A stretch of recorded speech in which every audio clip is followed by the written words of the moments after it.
নমস্কার সবাইকে, আমি পিকু। আমার আরও একটা নতুন ব্লগে আপনাদের সবাইকে স্বাগত জানাই।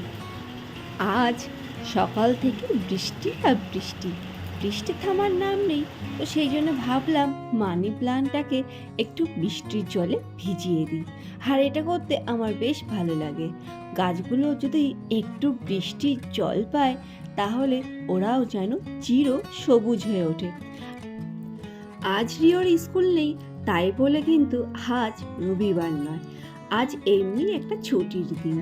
তো সেই জন্য রিওকে একটু সকালবেলা দুধ মুড়ি দিয়ে দিলাম, আর আমি এখানে চা বিস্কুট নিয়ে বসে গেলাম। আর রিওর পাপা চা দেওয়ার সাথে সাথে খেয়ে নেয়, সেই জন্য একসাথে দুটো কাপ কখনোই আর তোলা হয় না। চলুন এবার সকালের টিফিনটা বানিয়ে নিই। আজ সকালের টিফিনে আমরা ব্রেড অমলেটটি খেলাম। সংসারে কাজের কিন্তু কোনো শেষ থাকে না। বাইরে বৃষ্টি হচ্ছে তাই কি, ঘরের মধ্যে কিন্তু খাওয়া দাওয়া বেশ জমিয়ে করা যায়। সেই জন্য আজও সকাল থেকে বেশ আমরা জমিয়ে খাওয়া দাওয়া শুরু করে দিলাম। আর এই ব্রেড অমলেট খেতে আমাদের সবার বেশ ভালো লাগে।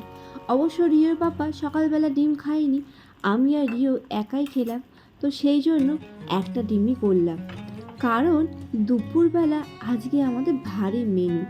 তো সেই জন্য ভারী মেনু বলতে কি, সেটা পরেই অবশ্য দেখাবো, এখন তো আর দেখাবো না।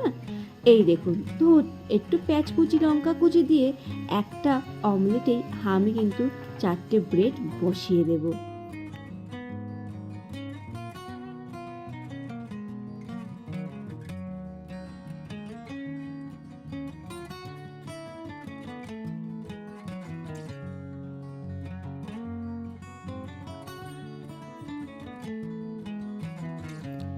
এই দেখুন, সকালের টিফিন কিন্তু একেবারে রেডি। আর দু রকম সস নিয়ে নিলাম, একদিকে মিষ্টি সস আর একদিকে চিলি সস। খেয়ে দিয়ে ঘরে কাজ করতে করতে আবারও কিন্তু রান্নার জোগাড় আমি শুরু করে দিলাম। আর এখানে দেখুন, অনেকটা মুসুরির ডাল আজ ভিজিয়ে রেখেছি। আজও কিন্তু আমি বানাবো বড়ার টক। তো সেই জন্য মুসুর ডাল আমি মিক্সিতেই আজকে বেটে নেব।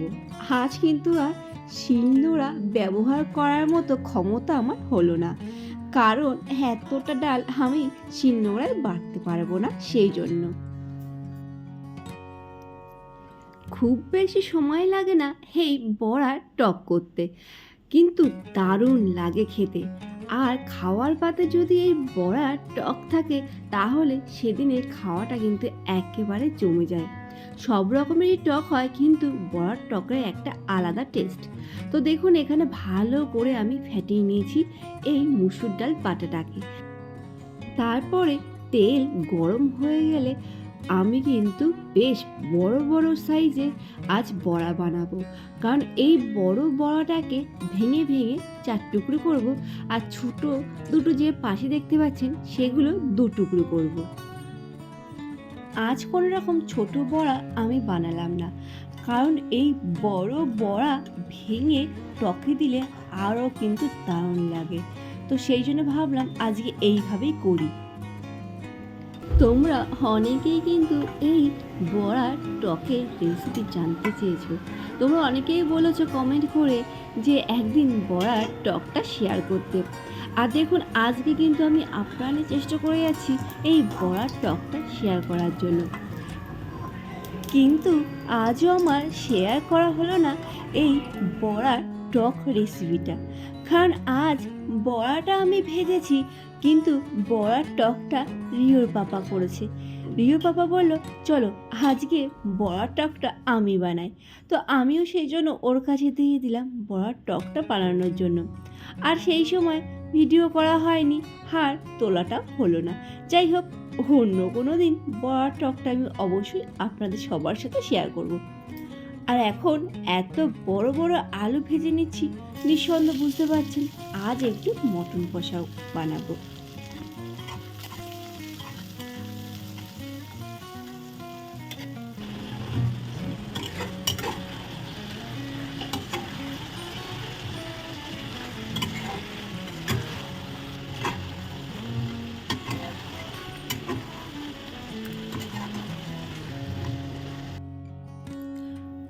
আজও সুন্দর করে সবাইকে আমি গুছিয়ে খেতে দিলাম।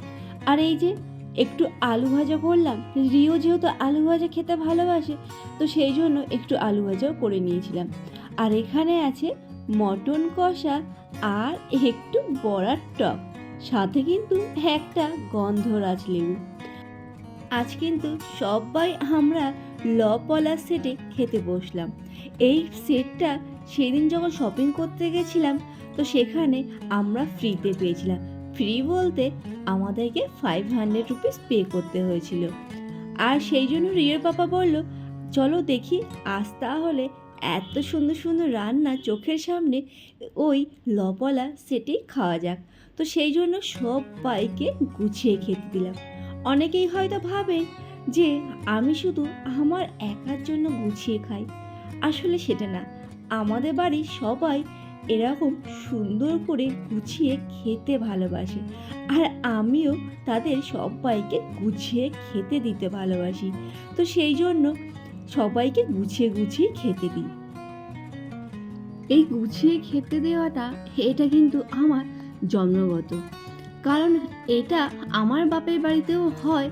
আর যখন যে বিয়ে করে যে বাড়িতে আমি গেলাম, সেখানেও কিন্তু এরকমভাবে গুছিয়ে সব রকমের পদ একসাথে খেতে দেওয়া হয়। যখন শ্বশুর বাড়িতে যাব, আমি কিন্তু অবশ্যই শেয়ার করব।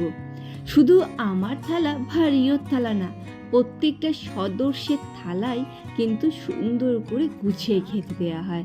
আর সেটা একদিনের জন্য না, যতবারই শ্বশুরবাড়ি যাব ততবারই যদি ভিডিও করে দেখাই, আপনারা সবাই দেখতে পাবেন আমাদের শ্বশুরবাড়িতেও সুন্দর করে সব রকমের তরকারি দিয়ে গুছিয়ে খেতে দেওয়া হয়। এই কথাটা হয়তো বলতাম না। একটা দিদিভাই বলেছে যে তোমরা কি ক্যামেরার সামনেই এরকম গুছিয়ে গুছিয়ে খাও, নাকি অন্য সময় অফ ক্যামেরাতেও গুছিয়ে খাও? তো আমি সেই দিদিভাইটাকেই বললাম যে না, আমরা 12টা মাসই গুছিয়ে খেতে ভালোবাসি। হয়তো সব সময় আমার খাওয়া হয় না, কিন্তু আমার ছেলেকে আর ছেলের বাবাকে গুছিয়ে খেতে দিতে আমিও বেশ ভালোবাসি। আর এই যে তারপরে কাজকর্ম গুছিয়ে একটু ঘুমিয়ে পড়েছিলাম, আর তারপর রিওকে দিয়ে আসলাম টিউশনি, আর ওকে নিয়ে এখন বাড়িতে ফিরবো।